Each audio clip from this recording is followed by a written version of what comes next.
Tout de suite, c'est l'info éco avec Christophe Dansette. Bonjour Christophe. Bonjour Pauline. Le président chinois Xi Jinping va entamer à la fin de la semaine une tournée européenne. Sa première étape, c'est l'Italie, avec qui Pékin compte signer un accord pour intégrer la nouvelle route de la soie. Ce serait là une prise majeure pour la Chine, qui ferait de l'Italie le premier pays du G7 à intégrer ce vaste projet. Alors pour commencer, de quoi est-ce qu'on parle exactement ?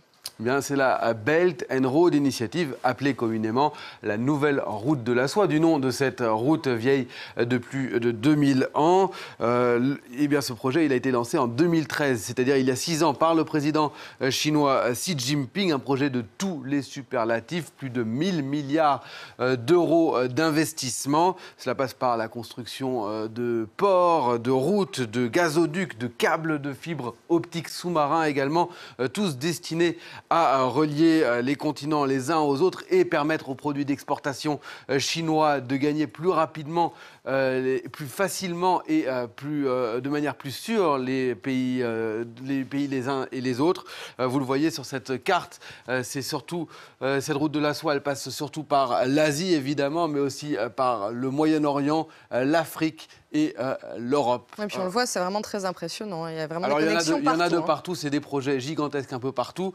Et à terme, la Chine voudrait rallier une centaine de pays pour pouvoir inaugurer, pour pouvoir terminer ce projet pour son centenaire, le centenaire de la République populaire, c'est-à-dire en 2049. On imagine que pour l'Italie, l'intérêt, c'est avant tout, bien sûr, économique. Et selon un document préparatoire de cet accord qu'a pu consulter le site Euractiv, la Chine pourrait financer de nouvelles infrastructures sur le port de Trieste, qui se trouve ici sur la mer Adriatique, non loin de Venise, qui deviendrait donc de nouveaux points d'entrée stratégiques des produits chinois en Europe. De là partiraient des lignes de chemin de fer, notamment pour gagner les Balkans.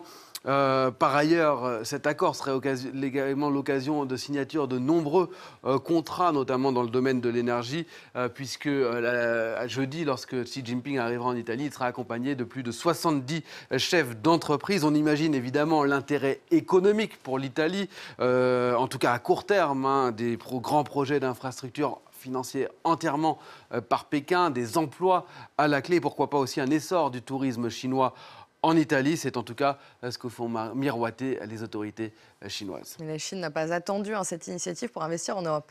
Vous avez raison, elle est déjà très présente en Italie notamment, où elle a massivement investi dans les télécommunications. C'est par exemple un groupe chinois aussi dans l'industrie qui a repris il y a quelques années, en tout cas en partie, le groupe Pirelli, c'était en 2015. Aujourd'hui, il souhaite d'ailleurs s'en désengager. En Europe, plus généralement, on peut citer le port du Pirée, racheté par Cosco, un armateur chinois.